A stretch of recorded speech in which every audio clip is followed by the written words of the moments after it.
Makanya kasusnya sholat raweh, saya katakan kasus karena melahirkan firqah. Itu Rasulullah itu yang begitu. Hadis-hadis sahih hadis Bukhari Muslim, karena riwayat Bukhari Muslim itu tidak bermadzhab. Beliau hanya berdasar apa? Riwayat. Beda dengan Syafi'iyah, Hanafiyah itu sudah bermadzhab. Itu Rasulullah hari pertama itu keluar ke masjid di sanad-sanad. Karena Nabi itu sadar itu tidak sholat sing tusanu jamaatan, beliau sholat itu munfarid. Beliau sholat itu apa? Munfarid. Hari pertama Nabi itu tokoh sentral. Tetap pakai saya makmum. Ya kok sahabat kok Mustafa kan ning omah yo nganggur ning ndi rapati payu pidato kan dia tengok-tengok to ning musala. Lah ngono iku terus makmum Nabi kok Abu Hurairah sahabat sing nganggur kan napa? Sesuai terkenal lho Nabi sebelum Ramadan bar Isa iku nambah iso. Hari kedua tambah akeh, hari ketiga tambah. Itu di riwayat hari ke-6 Nabi tidak keluar. Ya sudah, ketika Nabi tidak keluar sahabat ngenteni karena sudah putus asa terus pulang. Ketika pulang Nabi habis subuh menjelaskan, saya tahu bahwa kalian tadi malam keluar nunggu saya sholat jamaah. Terus kata Nabi, demi Tuhan saya tidak akan keluar lagi untuk memimpin sholat jamaah. Saya sebenarnya mencintai yang namanya sholat itu mencintai sekali. Tapi saya tidak ingin sesuatu yang tidak fardu menjadi. Jadi Nabi kata kuncinya, saya tidak ingin sesuatu yang tidak fardu menjadi. Semenjak itu tidak ada sholat setelah Isya itu. Ya sudah, terus jumlahnya mau sahabat kontroversi, yang menangi guri, ada yang muni 6, ada yang muni 8, ada yang muni 4. Lah si alir ada yang muni 20, itu mari perkara itu ada yang muni 20. Tebak-tebakannya itu 6, 8, 4. Nah aku dari kancaku, nebak kok 4, sik kagian. Tapi roh gitu, loro. Mohon gue mau ini cerita riwayat, karena Imam Bukhari Muslim tidak punya kepentingan madzhab. Era Sayyidina Umar radhiyallahu anhu dan beliau jadi khalifah. Ya makanya orang itu ijma secara tarik. Kalau tarawih itu sunnatul Umar. Kalau qiyamul lail sunnatul Rasul, karena Nabi tidak kenal bahasa apa? Tarawih. Nabi kenalnya bahasa qiyamul lail. Era Sayyidina Umar radhiyallahu anhu ketika beliau jadi Amirul Mukminin, ya matematika menang, lan tak warai ilmu matematika. Sayyidina Umar pikirane ngene. Salat sunat sing muakkadah fi kulli yaumin wa lailatin iku 10 rakaat. Sing jan muakkadah rotibah muakkadah fi kulli yaumin wa lailatin pinten 10 rakaat. Itu nggih muakkadah. Qabla subhi 2 rakaat. Qabla zuhri 2 pinten?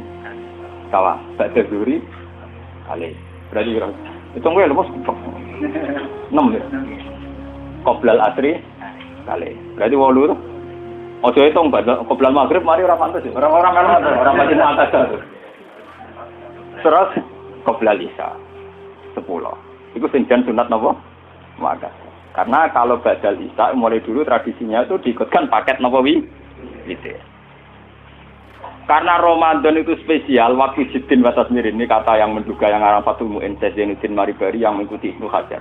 Ulama Syafi'i itu menduga karena Ramadan itu waktu Jiddin wa Tasmirin, waktu sing cancut tali wondo, frekuensinya harus spesial.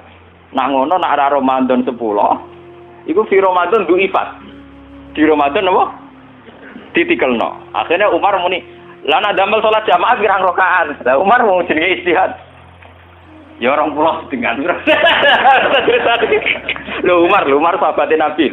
Lho sak pinter-pintere ormas zaman akhir pinter Sayyidina Umar menang Kanjeng Nabi kenal sing duwe Islam, paham? Lha malah nek wong muni Kanjeng Muhammad sing duwe Islam. Sak roroe wong sing ora kenal Nabi ku ora paham sing kenal. Paham ya? Lu paham sing kenal sinten? Kenal di ormas saiki mbek Sayyidina Umar. Lho Wahabi mletene ngono traweh iku pinten? 20 rakaat. Mboten 20 rakaat, namung pinten? Di syuting TV sak nduk. Mengare kula bolak-balik ngomong. NU balelo ning kunut. Mergo roh ning traweh iku ning salat subuh Arab Saudi ora usah napa. Kunut. Muhammadiyah balelo ning traweh. Padahal sama udah roh les kabeh nak Arab Saudi traweh rom. Tapi NU ya roh nak ning Arab Saudi ora usah napa. Jadi balelo ya penting. Lah nak takok apa oleh Gus balelo ya boleh Wahabi ora Nabi Muhammad. Nak Nabi Muhammad wajib din. Nak Wahabi ya tepakan cocok ya anu ora ya biasa padha ngalime istihad per gampang.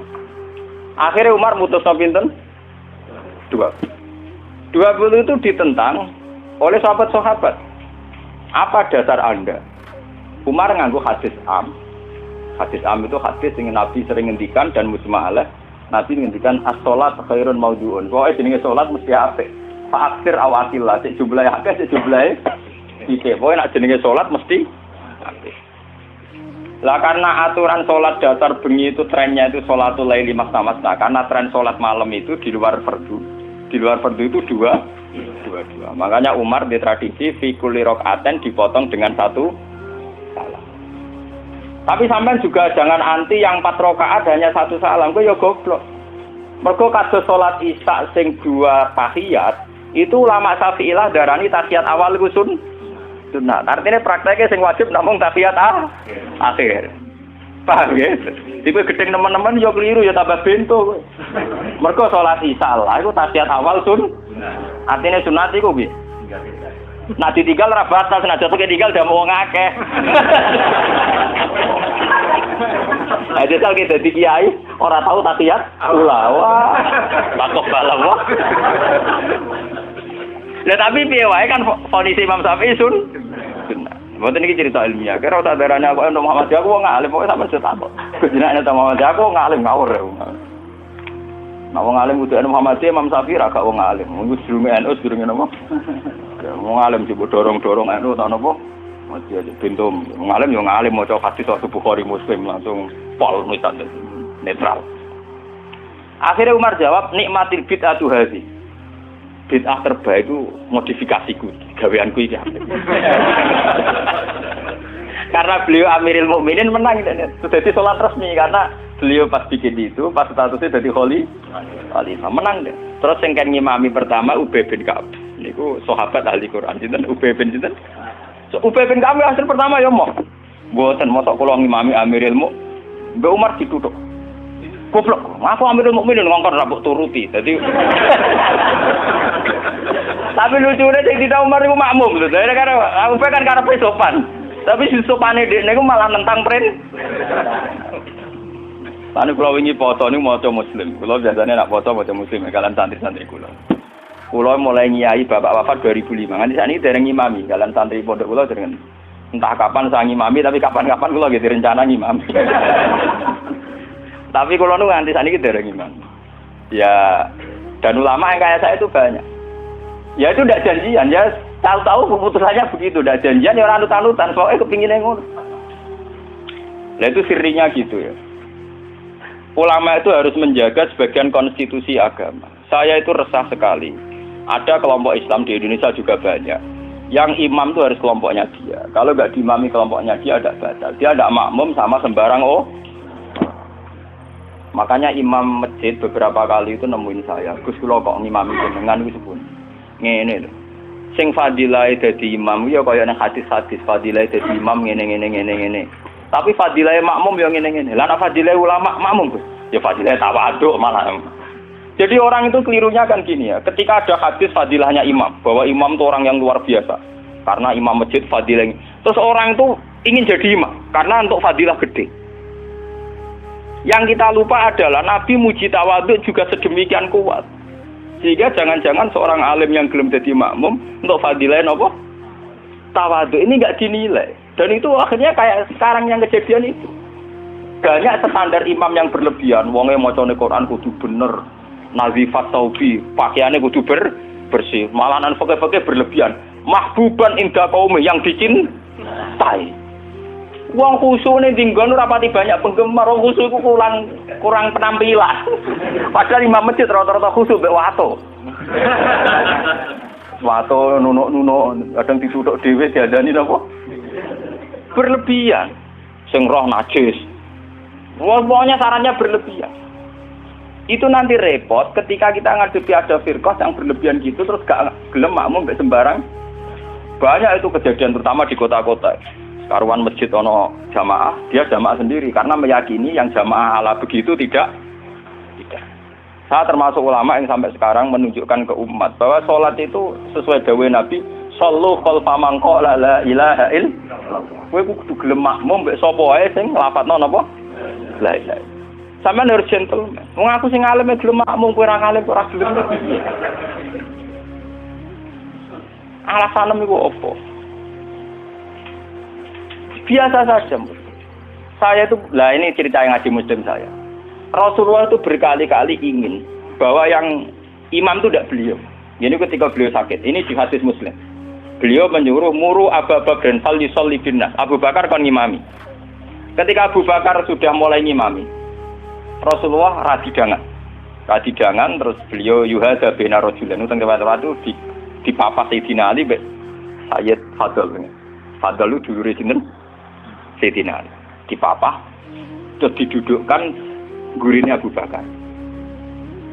Nggih, terima hadis ketika Nabi mun. Ketika Abu Bakar persona Rasulullah rawuh, beliau tak akhir mundur. Ketika tak akhir Rasulullah memberi isyarat kum makanan. Kamu terus saja jadi imam. Tapi Abu Bakar tetap mundur. Berarti pernah ana salat tanpa napa? Imam. Pas Abu Bakar mundur karena Rasulullah sadar ini salat tanpa supir. Nggih, jamaah tanpa napa? Supir kan bahaya tuh. Tanpa supir kan wis kadung jamaah kok tanpa napa? Rasulullah maju. Paham ya? Disebut kitabul istikhlaf. Tahu ana pergantian apa imam ning tengah-tengah napa? Salat. Mulane ini fikih terus dibahas nak jumlah salat imam luwih akeh, luwih sithik, makmum luwih akeh kon piye? Mergo gara-gara iku. Akhirnya setelah selesai salat Rasulullah takok, "Ya Abu Bakrin, kenapa kamu tidak terus jadi imam saja?" Ya saya tidak pantas. Masa saya Ibnu Abi Quhafah terima anak Ibnu Quhafah ngimami sinten? Rasul. Tapi Rasulullah itu berkali-kali ingin Abu Bakar itu jadi imam. Mulane suatu saat ini kalau cerita, alasan kenapa saya kadang tidak mau jadi makmum sampai sekarang jadi makmum. Kadang-kadang imami, tapi kadang-kadang banget. Itu suatu saat Nabi di perjalanan, dan sampean roh dalile bahwa keinginan yang kayak saya itu ya kuat sekali berdasar hati. Sahabat itu hanya lucu tenan, sahabat itu kacau tenan. Ya kadang kacau, sahabat juga rugen-rugen sebagian itu. Sahabat itu kan untuk dawuh kok Nabi, salat paling afdal awal waktu. Paham nggih, Pak? Salat paling afdal apa awal? Walhasil pas sampai siap-siap sholat, Rasulullah itu kepengen teng kamar mandi. Cara sani kepengen qadhi hajat. Karena Arab itu zaman itu enggak ada WC, enggak ada toilet kan lama. Cara saya golek kebon sing akeh wite, teng bustan kebon sing akeh wite. Walhasil Nabi ku suwe. Waktu sudah menunjukkan pentingnya awal napa? Besok apa kan? Tinggal ya Rasulullah. Mungkin awal waktu ya ajaran sinten? Gitu kan. Lha iki kasih ora, si tinggal tenan Rasulullah. Mulane kula tambah yakin nek Rasulullah yen nabi tenan, wong apik tenan. Kula nu yakin ae yakin tenan. Mengke sampean tak cerita. Sing imam niku Abdurrahman bin Auf. Sinten Abdurrahman? Pun. Bareng salat lagi rakaat nggih, Pak. Niku Rasulullah rawuh. Sahabat sing guri-guri golongane Ruhin Mustafa kan ra trimo nek Rasulullah dimami. Abdurrahman. Wong dimami Abu Bakar ora trimo meneh dimami sinten? Do dikeploki. Abdurrahman terus dene yang ngerti nek Rasulullah terus dan. Bareng terus nganti salat selesai. Lha itu apa reaksi Rasulullah kula niku? Masa sampean percaya kula niku sing sinau kadang. Sampean sinau ora ngarep paham. Sampean kudu matur nuwun tenan kula. Kula sing sinau. Dadi sing nerangno kula. Kadang sugih kelar tuku kitab ora iso maca. Kadang melarat ya ora kelar tuku ora iso maca. Malah dosane loro to. Mergo ora iso maca ya ora kelar. Nah, kelar tuku kan kok ana wong alim kan ana sing diurunno lho. Keliru meneh, nah ya ora gelem ngaji kok malah tau kudu salah malah. Melarat kiri ora gelem napa? Lah itu yang di luar dugaan sahabat. Sahabat kan lebih, waduh Rasulullah akhirnya rawuh mau ditinggal. Itu Rasulullah pidato pertama apa? Sungguh kalian tuh orang-orang baik. Anut ajaranku sholat awal waktu. Kalau aku yakin Rasulullah yang nabi tenan. Lu cara kiai saiki tersinggung lho. Kiai saiki ning jedhe santrine masuk teko karep. Kurang ajar santriku gak pamit. Apik tenan Rasulullah. Jadi tenang kok, Pak. Terus kalau eling sunnahnya bapak saya gitu, bapak itu ya sering jadi makmum. Mulai riyen bapak pas sepuh.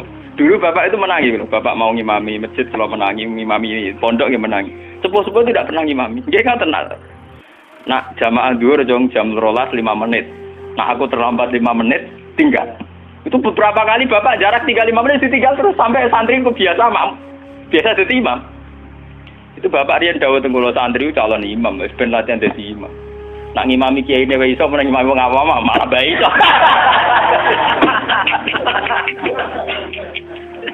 Ternyata Rasulullah punya satu visi.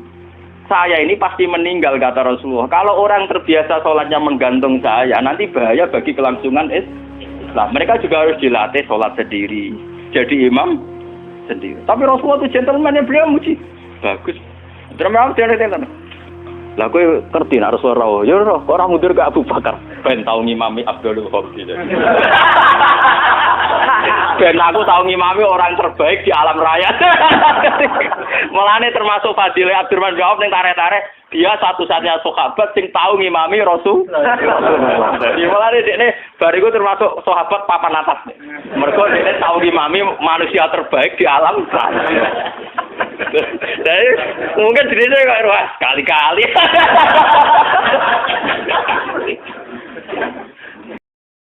Saya cerita sedikit tentang ibadatu hadil ummah. Nanti saya bacakan teksnya. Di antara kebaikan umat ini adalah jalan-jalan itu termasuk ibadah. Makanya sering ada ayat fasiru fil ardi. Jadi supaya sering jalan-jalan. Jadi ini sudah jalan-jalan masih nyari apa? Nafkah. Kadang-kadang ya dapat macam-macam. Yang soleh ya dapat ibadah, yang enggak soleh ya dapat macam-macam. Tapi saya cerita yang soleh lah, yang enggak soleh itu enggak boleh dibicarakan ya. Rahasia.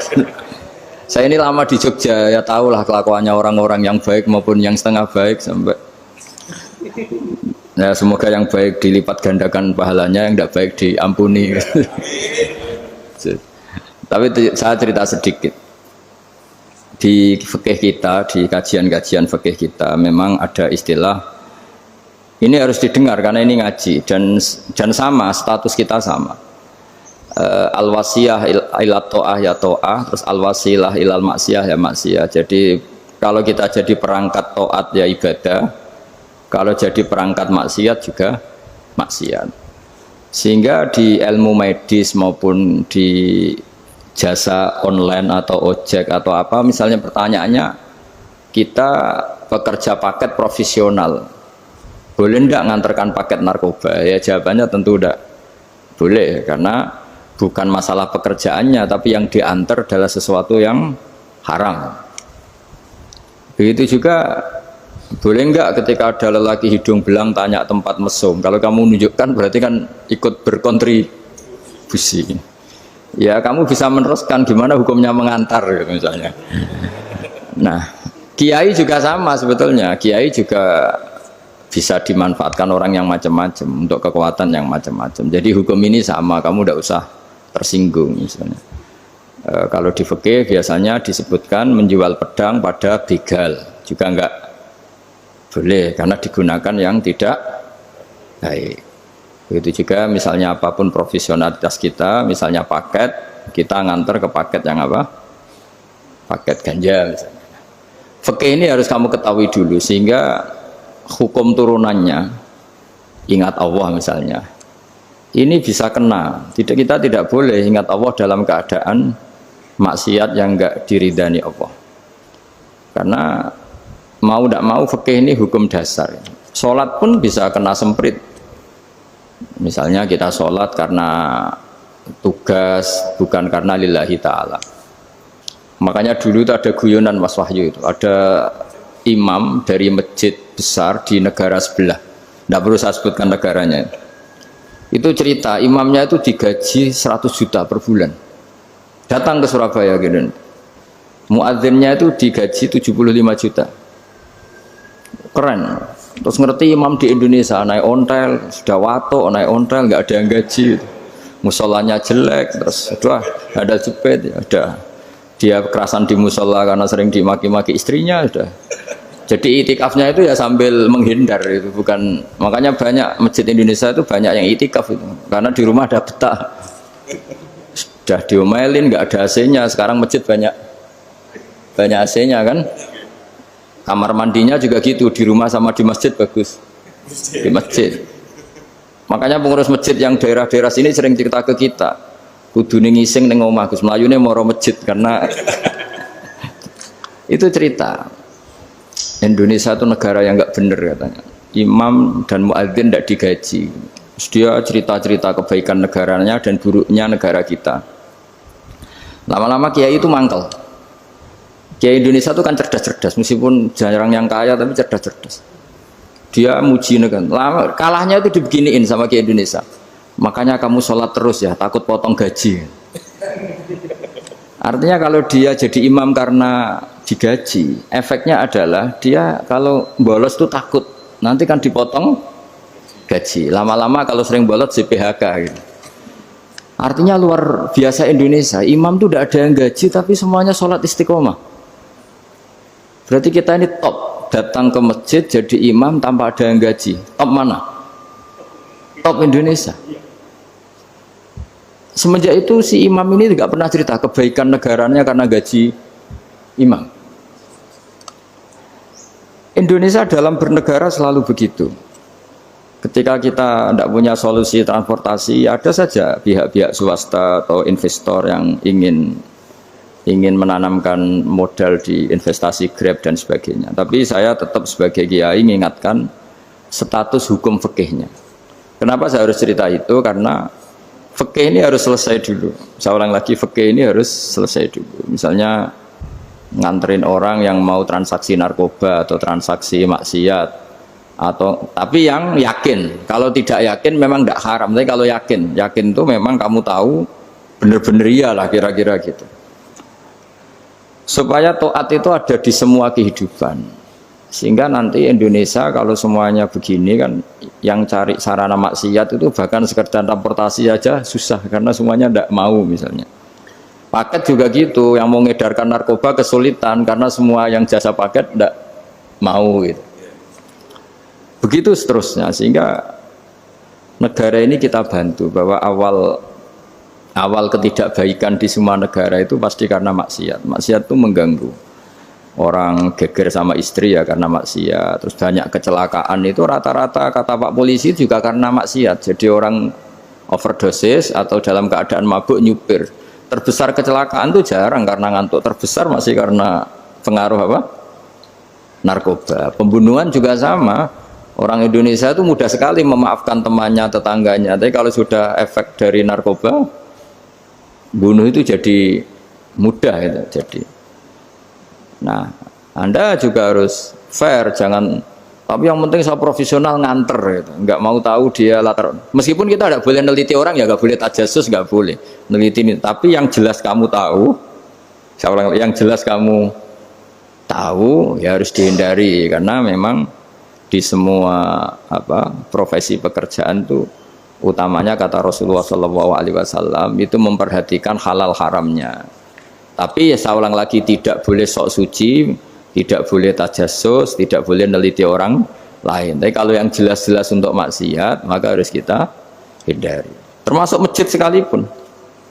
Dulu zaman Nabi itu ada masjid namanya Masjid Dirar. Untuk memecah konsentrasi sahabat. Sahabat itu begitu mencintai Nabi, mencintai Rasulullah. Ada orang kafir pinter, orang munafik pinter. Ini Muhammad harus ditandingi. Cara nandingi Muhammad jangan pakai dangdutan, jangan pakai bar, tapi pakai masjid. Karena ini suasananya kesannya bagus.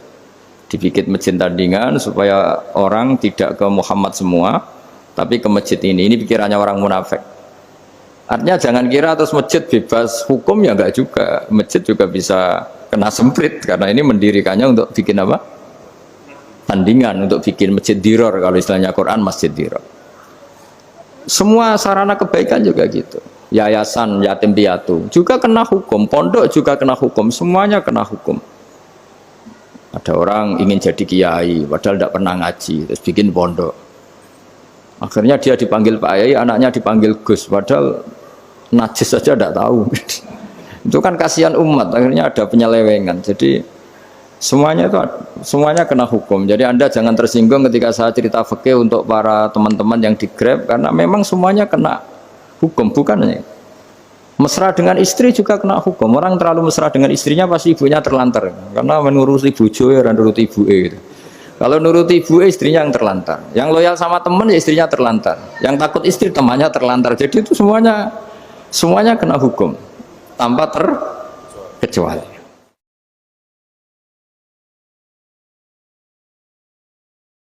Nah, saya cerita sedikit tentang sholat karena orang-orang Grab ini banyak yang sholat, kemudian harus cepat-cepat. Dulu ketika sahabat punya imam yang lama sekali kalau sholat, sehingga si sahabat yang satu yang petani ini mufarokoh itu memisahkan diri, kemudian imamnya diselip. Itu boleh memang dalam fikih, kamu niat mufarokoh dulu. Mufarokoh itu niat bahwa kamu memutus hubungan dengan imam, kemudian meneruskan sholat sendiri. Singkat cerita dua orang ini berdebat, Mu'ad sama Ar-Ra'i yang penggembala ini. Kamu munafik, sholat kok meninggalkan imam. Terus yang satu bilang kamu keterlaluan, sholatnya lama sekali. Singkat cerita dua orang ini lapor ke Rasulullah SAW. Uniknya Nabi itu membenarkan yang petani tadi. Kamu Mu'ad jadi masalah. Agama ini tidak boleh jadi problem. Kalau kamu ngimami orang jangan lama-lama. Di situ ada ibu-ibu yang ditunggui anaknya yang sedang menyusu, banyak petani yang nunggu macam-macam. Kayak pegawai POM ya ditunggu shift temannya, pegawai Indomaret juga gitu, apalagi Grab mungkin ditunggu penumpangnya macam-macam. Sehingga kebaikannya teman-teman yang kerja serabutan begini juga bergantung kebaikan imam tadi. Kalau sholat itu tidak boleh lama-lama, apalagi wiridan, sholatnya aja nggak boleh lama-lama, apalagi wiridannya. Nah, kadang-kadang orang ngira kebaikan tuh nggak ada sempritnya, ada juga. Sholat tuh ya disemprit sama Nabi, kalau terlalu lama juga disalahkan, karena nanti agama ini menjadi apa? Menjadi problematika. Nah, termasuk kebaikan kita ketika membolehkan ya atau mentoleransi atau mendukung pekerjaan mulai Grab dan lain-lain adalah agama ini rahmatan lil alamin. Dulu ada seorang sahabat tanya, ya Rasulullah, boleh enggak kita ngegeng di perapatan gitu? Kata Nabi, ya jangan kalau bisa, tapi kita harus natahaddas, artinya itu tempat kita jagungan di perapatan, di tempat-tempat umum lagi, di halte, terus kata Nabi, nggak apa-apa, tapi fa'atut thoriq haqqaha, kamu harus memberikan hak jalan itu. Apa hak jalan itu? Satu, kamu amar ma'ruf, kalau bisa ya nahi mungkar, kemudian bikin suasana orang lainnya menjadi aman. Nah ini yang catatan. Kalau hitung saja, yang ikut Grab itu berapa ribu? Nah, ini tuh energi besar kalau di atas 100 berapa? 100 ribu. Hitung ya teman-teman di Grab, 100 ribu. 100 ribu ini kalau soleh semua, atau setengah soleh lah, kalau soleh banget keberatan dia soleh setengah soleh. Itu ada, ini sudah saya pikir, ada kebaikan yang menyebar di seluruh Nusantara yang berjumlah 100 ribu. Ini luar biasa. Ada kecelakaan dia menolong pertama, ada pemerkosaan menolong pertama, mungkin ada pencurian, ada apa. Maka kata Nabi, kamu kalau harus di jalan, itu kamu berkontribusi amar ma'ruf nahi mungkar. Saya sering ke Jogja karena saya mulai 98 di Jogja, ya sering di terminal malam-malam. Saya ketika kecil itu sering diceritain orang nggak berani ke terminal ini banyak preman, nggak boleh ke terminal ini karena banyak preman. Ya mulai dari Sumatera, Jawa, hampir seluruh Indonesia. Kalau jam sekian sampai sekian sudah nggak berani karena banyak apa? Preman. Itu uniknya preman-preman itu selain dulu ditangani tentara dan polisi, itu urusan negara ya kali itu, dan kita ngapresiasi. Itu hilangnya yang permanen itu bukan saja ditangani ABRI dan polisi, TNI dan polisi, tapi ditangani kultur. Banyak mulai orang soleh, santri dagangan di situ, ada ojek mangkal di situ, supir taksi mangkal di situ. Terus di sini orang-orang soleh yang menghalau ketika ada perempuan digoda atau perempuan dicopet atau apa. Terus lama-lama jadi kultur bahwa kebaikan ini dominan. Setelah kebaikan dominan ini otomatis menyingkir sedikit demi sedikit. Jadi selain negara ini harus melakukan sesuatu yang seharusnya, yaitu menjaga masyarakat dari kriminalitas, sebetulnya yang paling awet dan paling mudah dilakukan itu tadi, kebaikan harus menjadi kultur bersama. Sehingga kalau terminal kemudian ada mbak-mbak jilbaban yang dagang, terus pak-paknya soleh, ada musola yang hidup, ojeknya juga gitu, terus supir taksinya, lalu kebaikan ini menjadi nilai bersama. Saking jadi nilai bersama, ibu-ibu yang takut atas dirinya nggak ngojek kecuali Pak ini karena terkenal amanah, nggak naksi kecuali Pak ini karena terkenal amanah. Dan kita Indonesia itu ingin seperti itu, sehingga amanah ini menjadi nilai bersama dan otomatis menjadi keamanan bersama. Corong Jawa itu tego nitipno anake karena dijamin aman, tego nitipkan istrinya juga karena dijamin aman. Nah kalau kebaikan ini juga menjadi satu nilai jual dan kita bisa mengawal secara serius, itu alhamdulillah betul. Lah dimulai dari mana? Satu, mental kita takwa.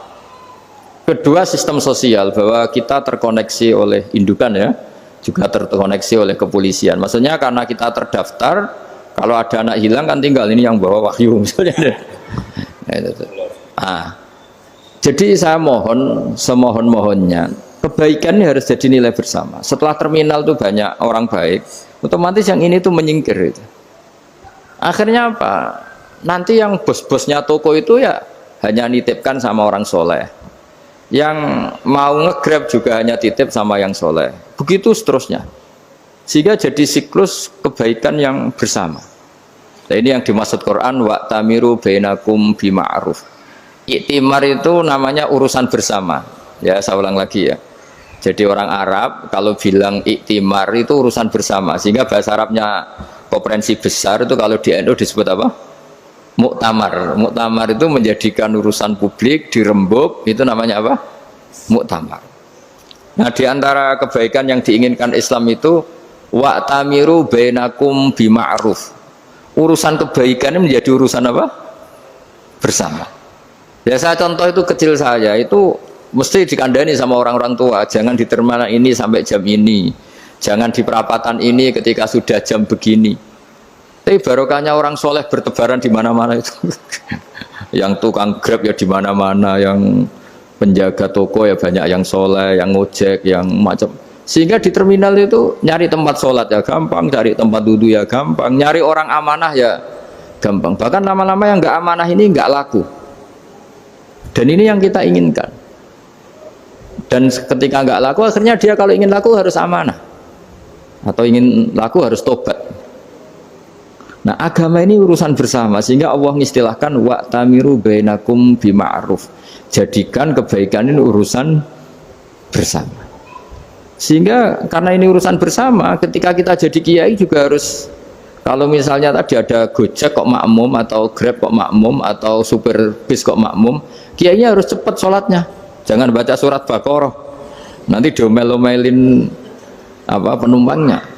Begitu juga ibu-ibu menyempatkan jamaah, waktunya tidak lama, di rumah sudah ditunggu anaknya yang masih menyusu.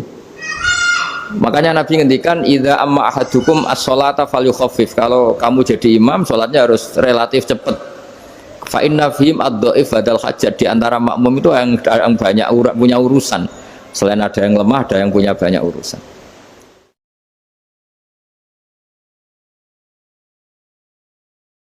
Nah, terus ketiga, masalah kekayaan hati. Kekayaan hati ini penting sekali karena rata-rata teman di Grab itu kan miskin lah. Tapi jangan miskin sampai miskin hati gitu. Bahwa kamu nyari nafkah itu sudah ibadah, berkelana di bumi Allah juga ibadah, menyaksikan macam-macamnya orang itu juga ibadah. Bahkan menambah khazanah ilmu. Di antara warisan ilmu yang kita dapatkan dari Rasulullah SAW, misalnya kamu jalan-jalan, punya kaki dua, punya tangan dua. Gara-gara jalan-jalan sering ngerti orang yang buntung. Alhamdulillah meskipun saya hanya Grab masih punya kaki utuh. Terus ketemu orang buta ya gitu. Alhamdulillah ladzi afani mimma btalaka bih. Alhamdulillah saya terselamatkan dari seperti itu. Sehingga melihat orang maksiat juga gitu. Saya meskipun gini terselamatkan dari tempat maksiat, sehingga hidup itu tidak nelongso gitu. Ada nilai lebih yang kita punyai. Jadi di antara kebaikan Islam adalah orang disuruh ingat sisi nikmat. Nah, kalau nikmat itu sudah ada semua, kata Imam Ghazali, nikmat hidup. Kata Imam Ghazali, jika nggak ada kenikmatan yang Anda punyai, kamu datang ke kuburan. Disuruh datang ke kuburan.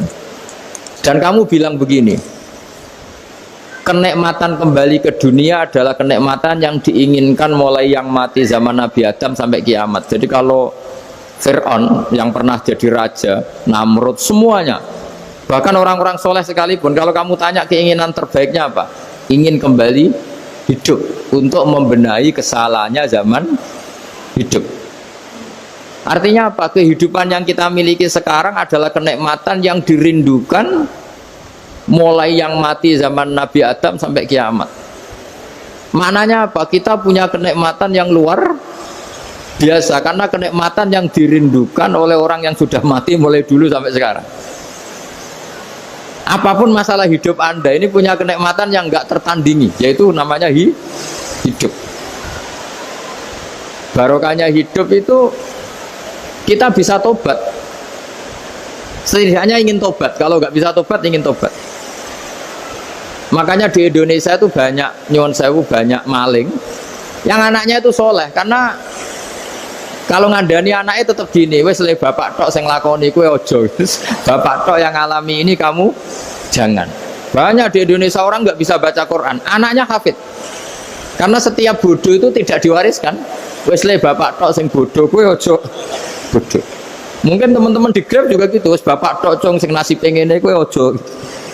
Jadi kebaikan begini itu akan terus menerus diwariskan. Sehingga banyak orang tidak tamat SD anaknya dosen, nggak tamat SMP anaknya dekan. Karena setiap dari kita itu cita-cita kebaikannya menurun ke anak cucunya, keburukannya berhenti di dia. Cara wong Jawa itu bapak tok sing lakoni. Nah, di sini saya jelaskan tentang kekayaan rohani. Jadi saya mohon ketika Anda jalan-jalan nganter penumpang itu harus sering muji Allah Subhanahu wa taala. Ya, saya bacakan ayatnya, at-taibunal abidunal hamidun. Orang baik itu yang tobat, yang ahli ibadah. Di antara definisinya itu as-saihun, yang sering jalan-jalan. Siaka itu jalan-jalan. Jadi orang paling bejo sak dunia itu sampai harus jalan-jalan ibadah dapat uang. Tapi syaratnya ibadah. Sekali tidak ibadah dapatnya masalah kan? Sering gojekkan orang cantik terus ingat istrinya tidak cantik. Sering gojekkan orang yang sopan, yang santun terus ingat andekan ini istri saya di rumah rewel gitu. Jadi kalau kamu tidak taat itu adanya penyesalan. Di lampu merah ada orang naik Ferrari, naik Alphard, sementara kamu di rumah hanya mobil butut, kadang malah tidak punya mobil. Jadi kekayaan rohani itu dimulai dari mana? Dimulai dari taat. Cara berpikir itu taat, bukan maksiat. Sekali Anda cara berpikir maksiat, maka adanya hanya penyesalan. Semakin pengalaman di luar, semakin penyesalan. Karena di luar sana banyak orang yang dapat nikmat yang lebih dari Anda. Tapi sekali Anda taat, kamu akan mensyukuri apa yang Anda miliki dan tidak pernah ingin sama yang dimiliki orang lain. Sehingga orang-orang yang sering pergi itu sama Allah dipuji. Jadi tidak ada nabi kecuali di antara ibadahnya itu jalan-jalan. Fasiru fil ardi. Sehingga semua nabi itu mesti pernah melakukan perjalanan internasional. Rasulullah Muhammad SAW pernah jalan-jalan sampai ke Syam, padahal beliau orang Mekah. Nabi Ibrahim yang orang Syam pernah perjalanan sampai ke Mekah. Karena di antara kearifan itu ya dimulai dari apa? Jalan-jalan tadi. Kamu ngerti orang yang macam-macam. Makanya di antara kebaikan umatku kata Nabi itu siyahah fil ard, sering berkelana. Tapi tentu untuk mengambil pelajaran. At-taibunal abidunal hamidun as-saihun. Nah, agama mensupport itu. Sehingga kata Nabi, jika ada orang kok sholat qobliyah, ba'diyah semuanya di masjid, sama Nabi ditegur, la taj'alu buyutakum kuburan. Rumah kamu jangan jadikan kuburan, harus dapat jatah apa? Sholat. Kata ulama, kalau ada orang sering sholat di satu titik, itu ditegur. Kamu harus ganti titik yang lain supaya saksi bahwa kamu di bumi sholat itu banyak. Jadi kita ya punya nilai positif juga tentang apa? Karena kita sering siyaha, kalau bahasa Arabnya itu sering keluyuran, saksi kita kebaikan juga banyak. Tapi pesan saya paling pokok tadi ya, jadikan komunitas kebaikan itu punya nilai jual. Syukur-syukur fid dunya hasanah wa fil akhirati hasanah. Ya kita bersyukurlah di Indonesia itu. Saya masih ingat kecil saya itu ya sekitar saya umur 15-14 tahun. Setiap mau pergi itu pesannya orang-orang yang sering pergi itu jangan masuk terminal jam ini di perapatan ini, karena yang namanya preman itu dulu dominan. Sekarang buat sampai jam 2 ada orang pakai jilbab, kadang ya orang pakai peci, yang nggak pakai peci pun ke musola sholat terus. Yes, pokoknya kebaikan itu jadi komunitas dan jadi nilai jual. Bahkan tadi misalnya ibu-ibu yang pergi malam itu kan mesti ada orang-orang yang jadi langganannya karena terkenal apa? amanah. Yang dititipi anak juga pilih orang yang terkenal apa? Amanah. Nah, nilai amanah ini harus kita jaga terus. Supaya kamu ya bisa bekerja, orang lain juga nyaman karena amanah tadi. Allah juga senang karena amanah itu perintahnya Allah Subhanahu wa Ta'ala. Dan Indonesia harus menuju ke sana. Pemimpin juga harus gitu. Pemimpin bawaannya amanah, bawaannya apa? Yang memilih dia juga senang karena nggak malu lah. Tapi kalau kita milih, ternyata kita pilih tahu-tahu ditangkap KPK, kan ya malu gitu. Dulu kita kampanye mati-matian, ternyata dia ditangkap KPK. Tapi kalau dia amanah kan ya senang.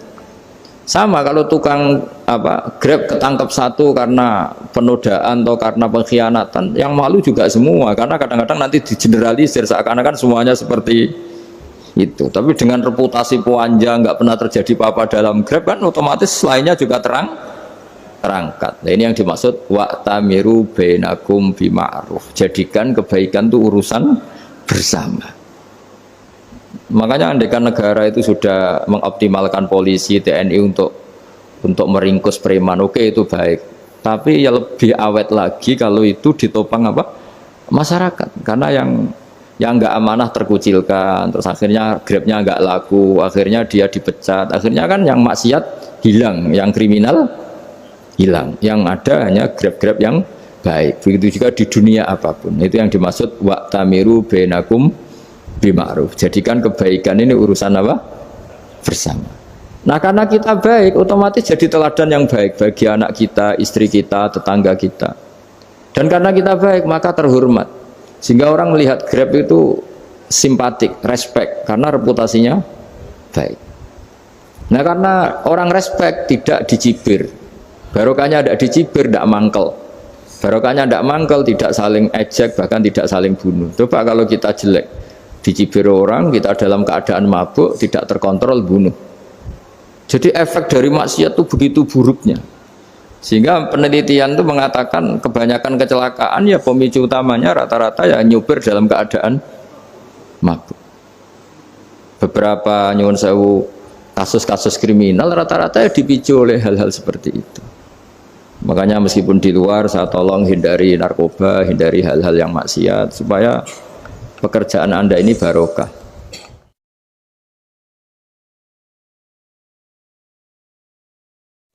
Kemudian yang terakhir saya beri ijazah tentang Al-Fatihah ya, karena ini surat yang populer. Kalau saya ijazahi Quran 30 juz pasti sampean nggak hafal. Atau ijazah surat Baqarah, kalau mau Baqarah mau. Ijazahi surat Baqarah mau 2 juz setengah. Mau Mas Asep? Ya Fatihah aja yang gampang ya. Nah, ya kulhu Fatihah ini paket ringan ini. Tapi pahalanya apa? Besar. Ini beda ya, artinya selama ini mungkin Anda baca tapi monoton ya. Tapi ini saya bacakan teks aslinya tentang istilahnya itu mazaya itu kelebihannya Fatihah. Saya baca Arabnya dulu, nanti ini terakhir ijazah tadi kan saran-saran umum tentang sosial. Ya, pokoknya jadikan kebaikan itu punya nilai sosial yang baik lah. Jadi nanti orang yang nggak amanah nggak laku. Ya, calon bupati, gubernur, presiden yang nggak amanah juga nggak laku. Begitu juga kiai yang tidak amanah juga nggak laku. Suami yang nggak amanah juga nggak laku. Istri yang nggak amanah juga. Sehingga kebaikan ini jadi nilai sosial yang dalam tanda kutip sudah keniscayaan. Yang diinginkan Allah itu seperti itu, bukan kebaikan yang dipaksakan karena kekuatan negara. Maksudnya kalau bisa kebaikan itu tidak usah dipaksakan. Memang sudah satu kebutuhan. Kayak cerita-cerita di negara maju itu, bahkan apapun jatuh itu nggak ada yang ngambil apa itu. Makanya gambarannya Mekah Madinah kan gitu kan. Barang jatuh nggak ada yang berani ngambil, itu saking sudah jadi sistem. Sehingga banyak negara di Eropa itu yang sampai nggak punya tentara, nggak punya polisi karena kebaikan sudah.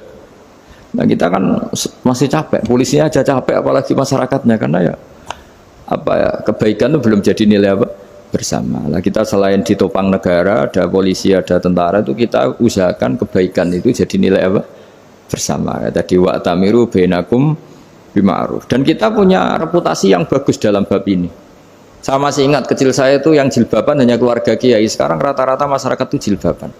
Dulu yang sekolah SMP, SMA itu jilbaban kadang dulu malah dilarang ya, harus sama seperti itu seragamnya. Sekarang sudah boleh. Dan nyaman. Lama-lama yang dapat simpatik ya yang pakai pakaian model tertutup seperti itu. Lama-lama gamane cara wong golek mantu ya golek yang seperti itu daripada yang blodor. Lama-lama jadi nilai bersama. Ya ingin saya seperti itulah. Di terminal juga sama.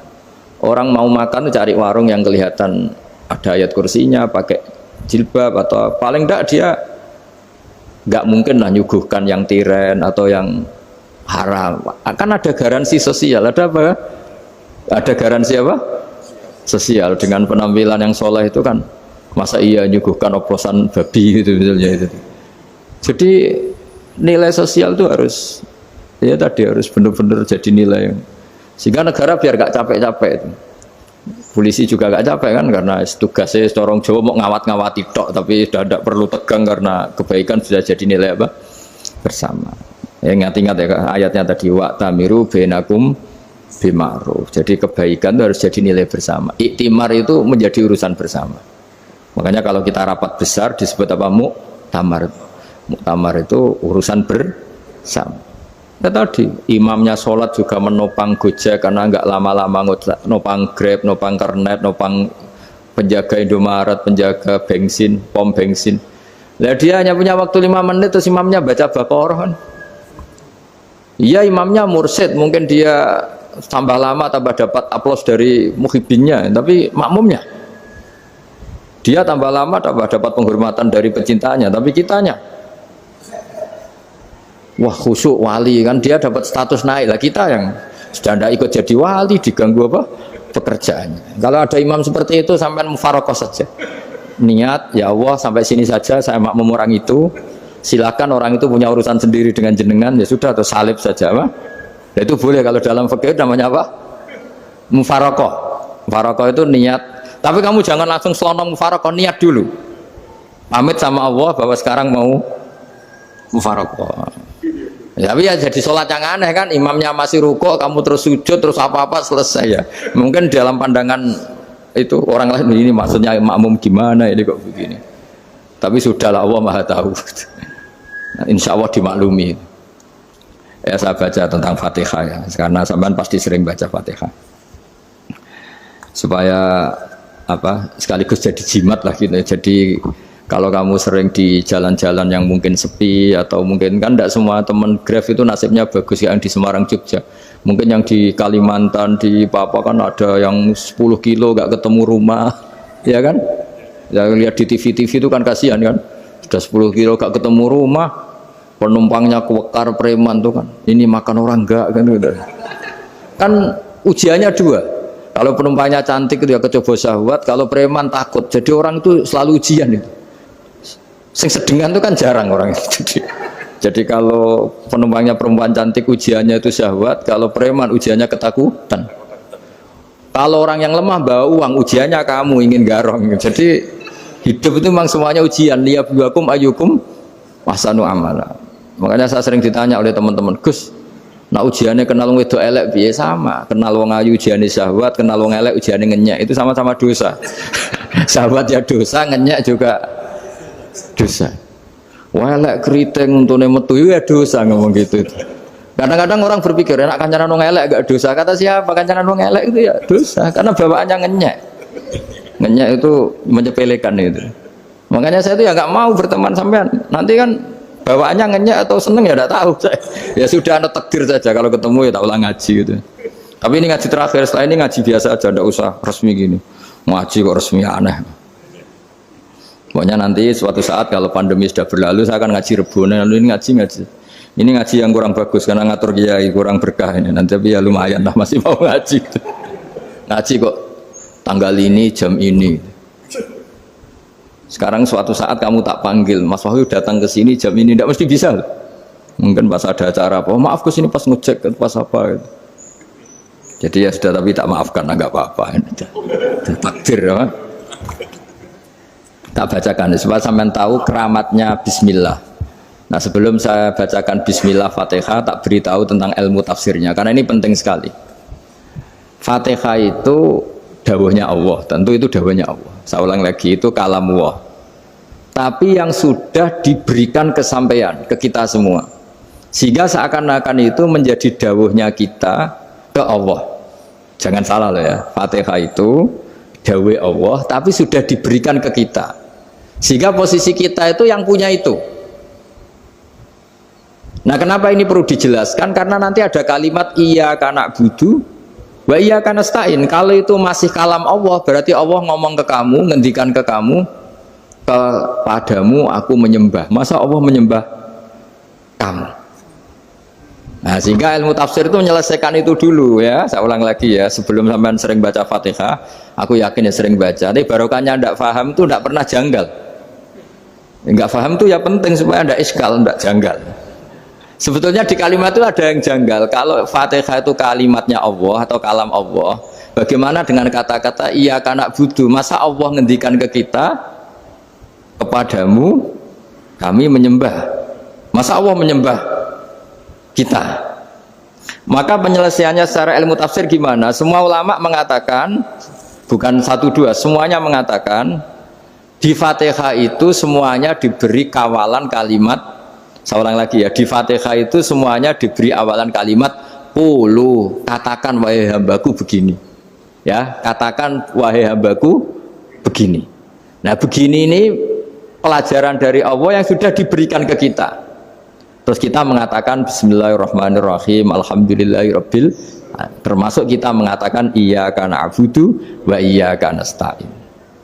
Jangan bayangkan Allah ngendikan ke kita. Kalau Allah ngendikan kita berarti gini, hei wahyu ihdinas siratal mustaqim, tunjukkan saya jalan yang benar.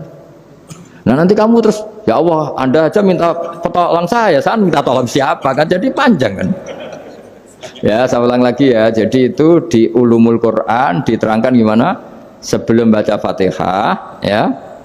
Fatihah itu kalamullah, ngendikannya Allah, tapi yang sudah diajarkan ke kita dan sudah milik kita, sehingga kalimat itu menjadi milik kita. Tapi ya kalamullah, tetap kalamullah, tapi sudah menjadi milik kita. Sudah paham ya? Ya pinter nah.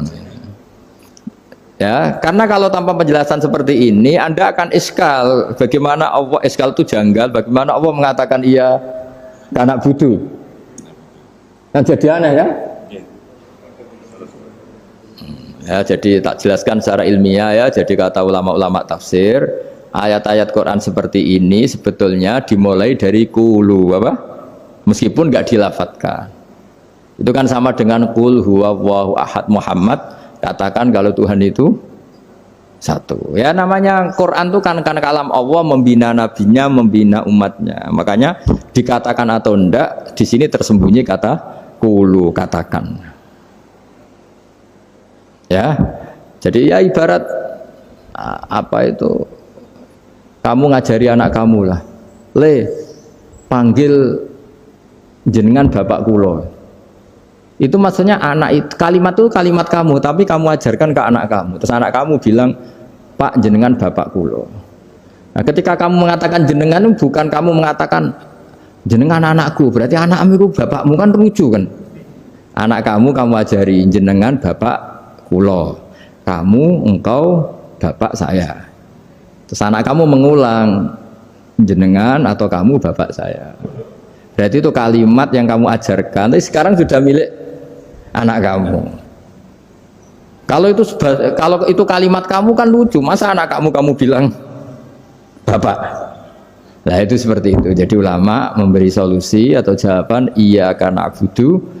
Ya, itu sebelumnya ada kata-kata qulu, katakan wahai hambaku, hubungan kamu dengan saya adalah katakan iyyaka na'budu wa iyyaka nasta'in. Terus hubungan kamu dengan saya katakan juga dalam doamu ihdinas siratal mustaqim. Jelas ya, jadi itu kalam Allah yang sudah milik kita karena diajarkan Allah untuk kita. Dong ya? Ya dong, gak jelas gak. Tapi bagus, gak jelas itu bagus. Kalau kamu jelas gak jadi digrab, jadi gubernur. Min azimi fadliha kasratu asma'iha wa fadail ukhra. Ini cerita dramatisnya surat Al-Fatihah. Qala Abu Hurairah radhiyallahu anhu inna iblisa ranna khina unzilat Al-Fatihah. Jadi iblis itu begitu kesakitan. Ini kitab Abu Abul Farad karangannya Said Muhammad Alawi, juga kutipan dari beberapa kitab. Yang jelas beliau sendiri juga ngutip dari beberapa riwayat di beberapa hadis. Halaman 123. Ketika Fatihah turun itu iblis kesakitan. Kayak orang sakit gigi lah, tersiksa sisanya karena turunnya surat apa? Al-Fatihah. Artinya kalau Anda baca Fatihah dijiwai, maka Anda melemahkan setan, melemahkan iblis. Wa qala Mujahid, khina unzilat Fatihatul Kitab ronna fastama indahu asyayatin. Jadi ketika Fatihah itu turun, iblis itu terkapar lah kira-kira. Sampai dijenguk banyak setan. Jadi kamarnya di ICU lah kira-kira gitu kalau sekarang itu. Entah Covid entah enggak tahu, pokoknya di ICU sampai dijenguk banyak setan. Enggak tahu bawa apa enggak tahu, pokoknya dijenguk banyak setan. Ono yang nyangoni karena ini apa? Ketuanya apa? Pingsan, sakit.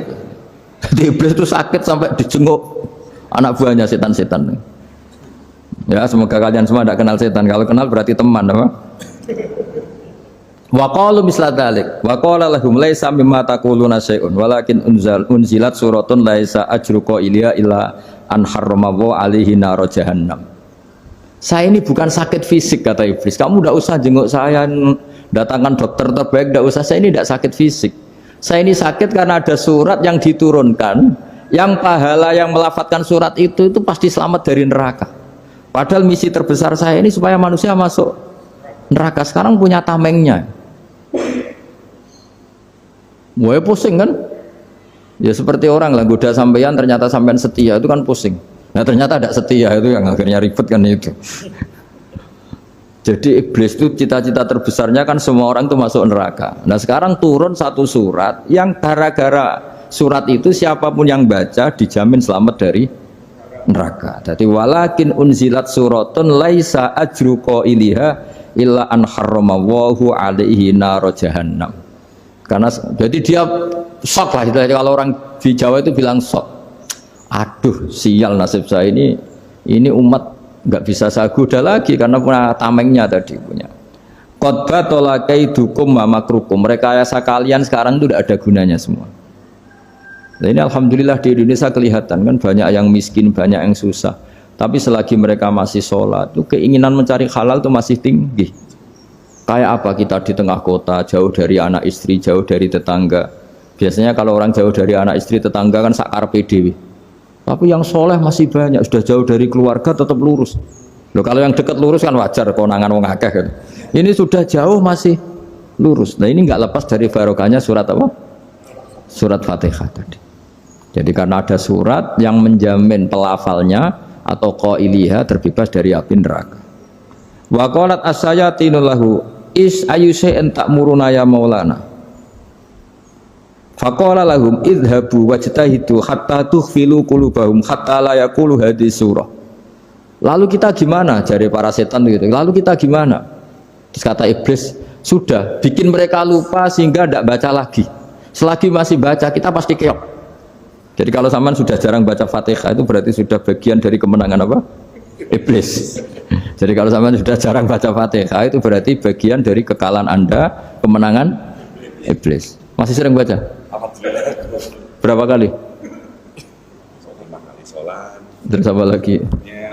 Kalau ngajarin anak-anak itu juga saya doa itu juga Kok 5 kali tok itu? Berarti pas sholat fardu tok itu? Enggak 5 kali itu mendingan itu 17. Kamu itu ngitungnya jangan 5 ini. 5 waktu saja. 5 waktu itu berarti lumayan kan? Berapa? 17 ya? Iya. 17 ya? Ya. 17, tapi kalau makmum tuh sering separuh kan, apalagi makmum terawih. Ya kan? Makmum terawih itu bacanya Fatihah ada yang sempurna enggak ya? Ya enggak lah. Baru alhamdulillah rabbil alamin mampu ruko ikut ruko gitu. Makmum kan yang terawih lah. Kalau terawih jarang sempurna ya. Fatihahnya itu. Kan imam sudah ruko, kamu bacanya Fatihah sampai mana? Baru setengah ya. Ya paling pas terawih aja kan tidak sempurna ya. Apalagi kalau imamnya sing kilat tuh, waduh malah. Nah, ketika Fatihah itu sebegitu keramatnya, sebegitu topnya, itu setan rapat, singkat cerita itu yang tadi dipimpin oleh iblis yang sedang terkapar apa? Terus tali obatnya nggak ada, cuma dia shock karena ada surat yang turun yang melafatkan itu pasti selamat dari apa? Neraka. Nah ini gimana saran Anda? Terus sarannya adalah bikin orang-orang itu lupa, tidak baca Fatihah. Nah ini rapatnya iblis. Idzabu wajtahidu hatta tufilu qulubahum hatta la yaqulu hadis surah. Kala yuksiru qiraataha wa la yakunu lahum ajrun wa thawabun bal yakunu lahum adzabun wa iqabun.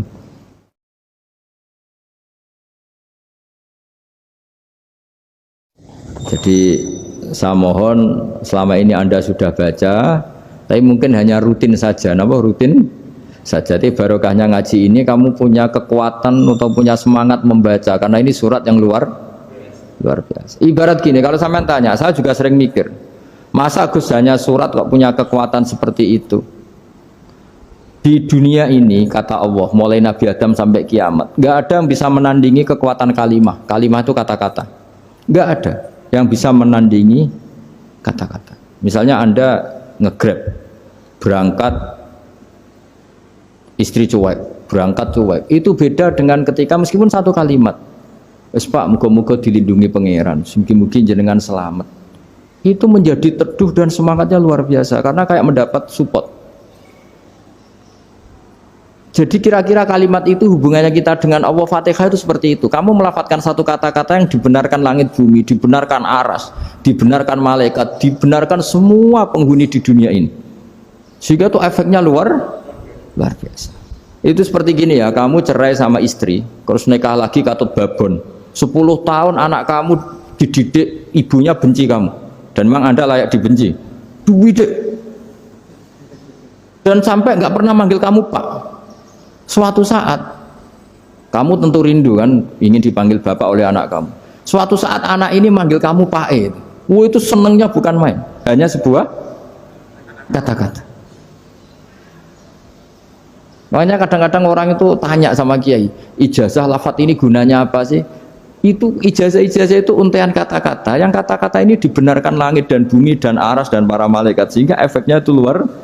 Nah ibarat seperti itulah, kamu melafadzkan Fatihah itu melafadzkan kata-kata yang dibenarkan Allah dan Rasul dan semua malaikat, semua penghuni langit. Maka ini efeknya pasti luar. Nah di sini lah orang-orang dulu itu tahu keramatnya itu sehingga ketika melawan Belanda, melawan Jepang dulu itu kalimat-kalimat itu menjadi mantra yang luar biasa. Doa yang luar biasa. Tapi di era modern karena orang sudah tidak ngerti itu, dianggap itu mantra, jimat, khurafat, bid'ah, waduh ribet menemal. Sebetulnya tidak seperti itu. Memang kata-kata ini kekuatannya luar biasa. Sama kesakitan hati kamu juga karena itu. Ngojek wangilan. Lha Pak di bojo kok kowe gagah tok kere. Wah, iku seling terus. Padahal kalimat itu kan tidak melukai secara fisik, tapi apa kerjanya sesuk sarah-sarasen. Karena terus dengan pengadilan seperti itu kan ngapain kerja demi perempuan yang seperti ini. Lagi-lagi kata-kata ini luar. Nah bayangkan kalau kata-kata itu adalah kalimat yang diajarkan Allah lewat Rasulnya, lewat malaikat Jibril. Kayak apa kekuatannya itu? Nah kira-kira Fatihah itu gitu. Kalimat yang baik, kalimatan thayyibah diajarkan oleh Allah dan Rasul. Kayak apa kira-kira kekuatannya? Pasti luar biasa. Wong support yang dikatakan istri kita, anak kita aja luar biasa. Apalagi ini support yang diajarkan Allah dan Rasul. Ya makanya saya mohon kalau baca Fatihah, baca kalimat-kalimat thayyibah ketika sholat itu dijiwai. Ya misalnya Rabbana lakal hamdu mil'us samawati wa mil'ul ardi wa mil'u ma syi'ta min syai'im. Engkau zat yang layak dipuji dan pujian ini memenuhi langit dan bumi. Karena kita tahu nggak ada sejengkal di alam raya ini kecuali di situ ada rahmat Allah. Misalnya kamu bisa lewat sampai rumah saya, kamu mungkin anggap biasa saja. Coba kalau ngalami likuifaksi, tahu-tahu bumi ini ambles, bisa ngelewati yang likuifaksi itu luar. Tanyakan orang pernah ngalami likuifaksi di Sulawesi, itu melihat bumi bisa diinjak gak ambles itu, wah luar. Nah, sampean nggak ngalami itu sehingga lewat bumi ya biasa aja. Coba kalau ngalami seperti tidur, ya biasa aja. Coba kalau ada gempa, bahwa bumi tenang ini sudah nikmat yang luar biasa. Masa kamu ngaku nikmat nunggu digituin? Ya kan? Nah, makanya baca Fatihah dijiwai lah bahwa ini kalimat yang luar biasa. Nah, saya teruskan ya. Warwa Muslimun fi sahihihi an Ibnu Abbas radhiyallahu anhuma annahu qala bainama Jibril alaihi salam qaidun dan Nabi sami anaqidan min fawqih farafa'a ra'sahu faqala hadza babun minas sama futihal yawma lam yuftah qaddu ilal yaum fanazala minhu malakun faqala hadza malakun nazala ilal ardi walam yanzil qattu illal yauma fasallim waqal absyir binuraini qad uti tahuma lam yu'tahuma nabiyyun qablak Fatihatul Kitab wa khawatimu suratil Baqarah. Jadi suatu saat Jibril ini jagongan kira-kira gitu sama Rasulullah. Tahu-tahu langit itu gemuruh. Langit gemuruh kata Jibril, terus semuanya ngangkat kepala ke langit. Ini pintu langit baru ini dibuka, yang sebelumnya tidak pernah dibuka seperti ini. Turunlah malaikat, yang malaikat ini pun malaikat spesial, yang nggak malaikat murahan lah kira-kira gitu, yang nggak pernah turun ke bumi kecuali juga saat itu, dengan penyambutan yang luar biasa, dengan semuanya tidak pernah terjadi, hanya karena bahas surat Fatihah. Jadi ini surat yang luar biasa, pengawalannya lewat malaikat yang spesial, nggak pernah turun di bumi kecuali saat itu, penyambutannya juga nggak pernah seperti itu, baru seperti itu. Jadi semuanya itu spesial. Nah, kenapa ini spesial? Karena di situ ada isi puja-puji kepada Allah Subhanahu wa ta'ala. Ada ikrar kita, alhamdulillahirabbil alamin, arrahmanir rahim. Ikrar ini penting. Kalau contoh paling gampang gitulah. Kamu punya istri selama ini cerewet terus. Suatu saat ngomong, "Pak, tak angen-angen ra ono wong lanang koyo sampeyan." Wah, itu langsung tidak ada lelaki sebaik engkau. Itu sama senengnya, masya Allah, karena ada ikrar dari seorang istri ke kamu. Nah, bayangkan kalau ikrar kita sebagai hamba diakui oleh Allah Subhanahu, maka ikrar ini akan dicatat sebagai kebaikan kita yang kita panen nanti di akhirat, karena ada ikrar. Kita ikrar bahwa alhamdulillahirabbil alamin, kita ikrar ar-rahmanir rahim, kita ikrar maliki yaumiddin, kita ikrar iyyaka na'budu wa iyyaka nasta'in. Sampean misalnya jadi orang Indonesia, ketemu orang Indonesia yang makmur di Jerman, terus lupa Indonesia. Kamu orang Indonesia? Enggak, saya ada orang Indonesia. Mangkel gak kira-kira itu? Mangkel. Karena salah ikrar kan gitu. Ya, jadi saya mohon jangan anggap kalimat itu hal yang biasa, tapi luar biasa. Nggih, ngoten mawon. Assalamualaikum warahmatullahi wabarakatuh.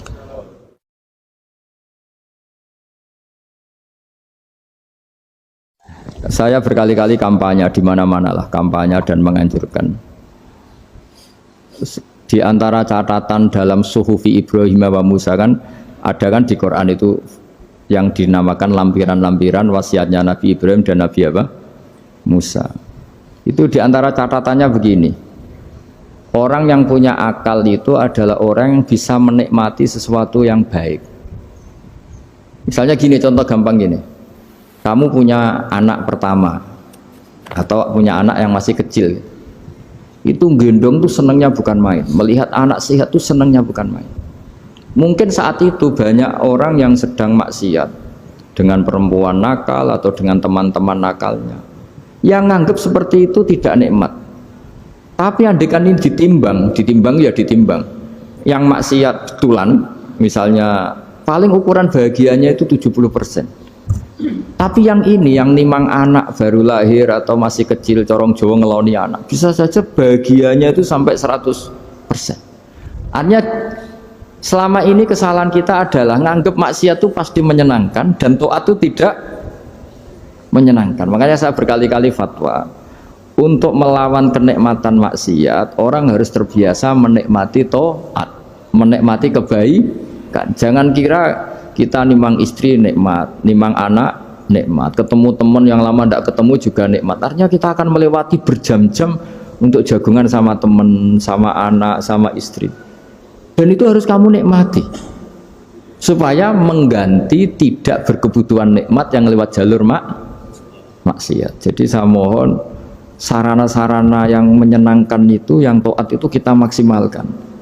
Makanya bapak saya tuh sering pesen, kowe nak ngaji sing guyon, sing seneng. Nganti wong maksiat itu karena cari kesenangan. Coba kalau kesenangan itu sudah didapatkan saat taat, maka tidak butuh lagi kesenangan yang berbentuk maksiat. Makanya orang-orang wali dulu kalau sudah sholat itu gak bisa berhenti karena merasa nikmat. Makanya Nabi pernah ngendikan wa qurratu aini fi sholat, nyaman saya itu kalau sedang sholat. Itu tadi. Bayangkan kalau besok itu pasti mati. Makanya latihannya harus gitu. Bayangkan besok itu pasti mati. Berarti itu hari terakhir kamu. Ya, dengan merasa hari terakhir itu kalau kamu maksiat kan malu. Waduh, mati pas. Makanya sholli sholata muwaddiin. Kamu sholat seakan-akan itu sholat terakhir.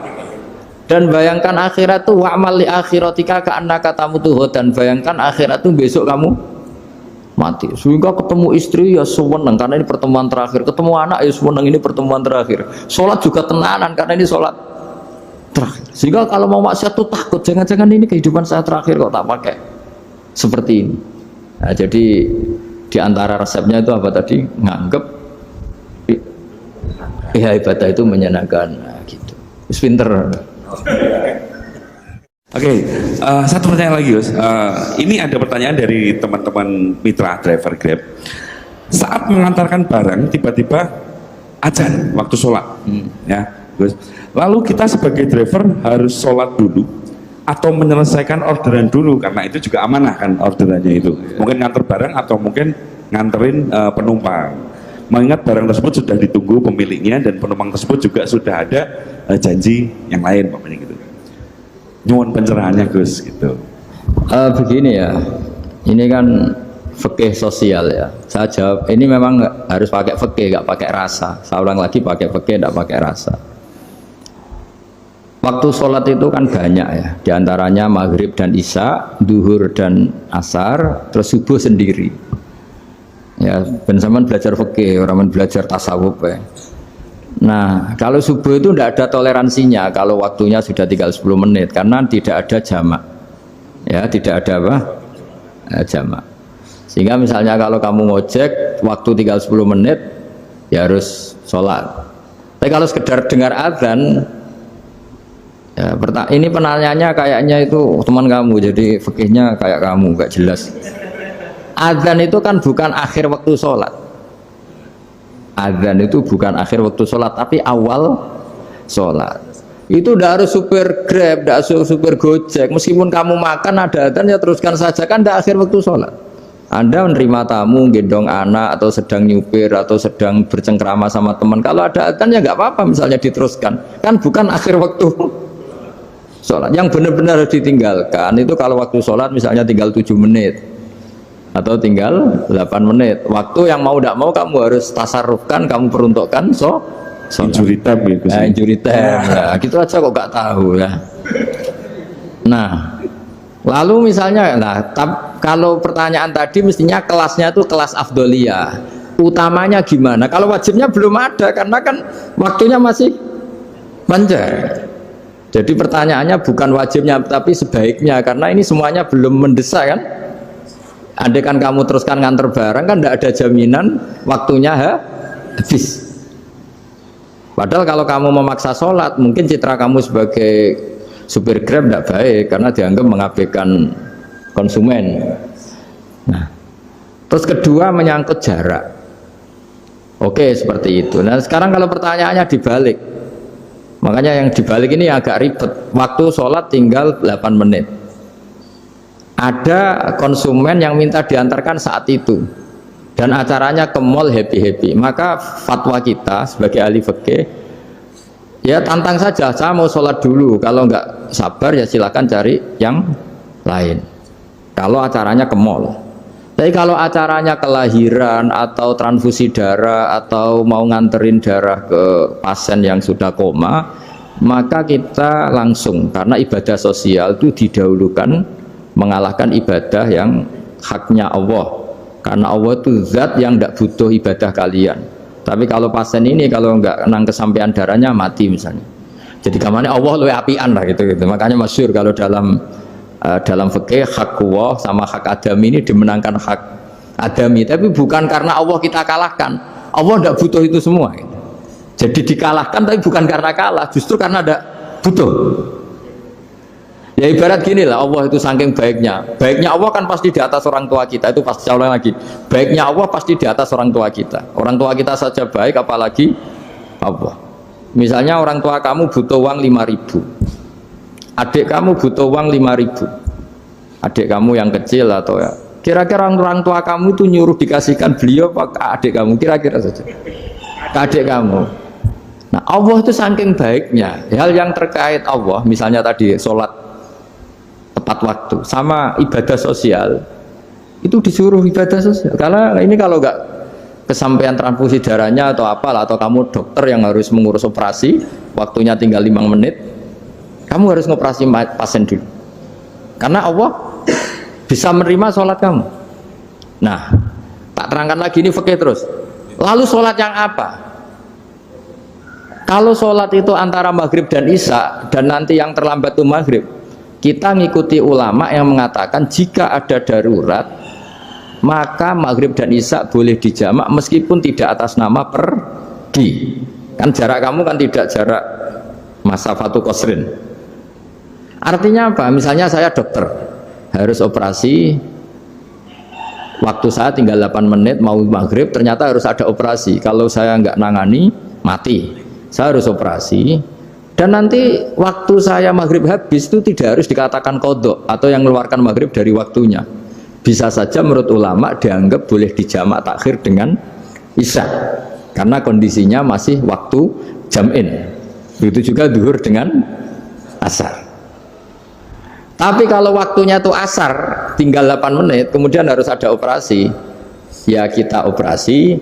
Waktu asar kita mundur sampai maghrib namanya kodok yang dimaafkan Allah. Ya namanya tetap kodok karena asar nggak bisa dijamak dengan maghrib. Jadi ini fikih ya. Jadi jawabnya harus jelimet. Jadi saya ulang lagi ya. Tadi kan pertanyaannya dengar adzan. Kalau adzan kan waktunya masih panjang. Apalagi misalnya maghrib kan waktunya kan taruh saja ada waktu seperempat jam. Ternyata andaikan kamu antar hanya butuh waktu 7 menit kan nggak ngefek sama sekali. Saya nyanda lah. Nah, nyanda. Kalau ada driver dapat orderan food nganterin makanan tapi makanannya non halal, niku fakihipun pripun? Nah, makanya itu tadi ya. Kamu tahu betul kalau itu non halal loh. Kalau itu sudah tahu pasti non halal. Nah, ya, tadi. Daging Tyrannosaurus nonton mungkin.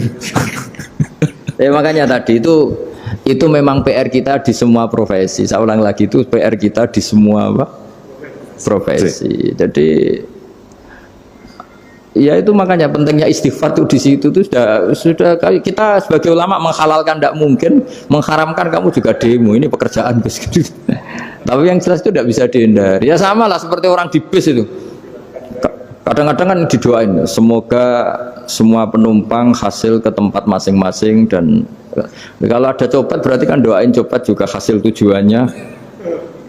Jadi di semua profesi itu resikonya. Makanya tadi saya bicara tentang fikih.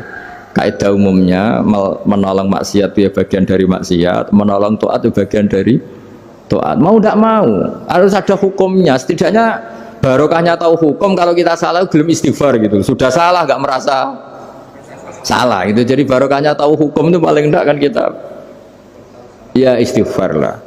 Kan ya tadi seperti paket misalnya kan ada saja orang paket yang jelas-jelas barangnya itu haram. Tapi atas nama profesionalitas kan mungkin tetap dikirimkan. Tapi barokahnya ngerti hukum dia istighfar. Nah, tapi karena kalau kita menyarankan sudah ada usah pekerjaan yang lain banyak nanti kan rai-rai potongan tawakal dikandani ngono kan ya repot deh.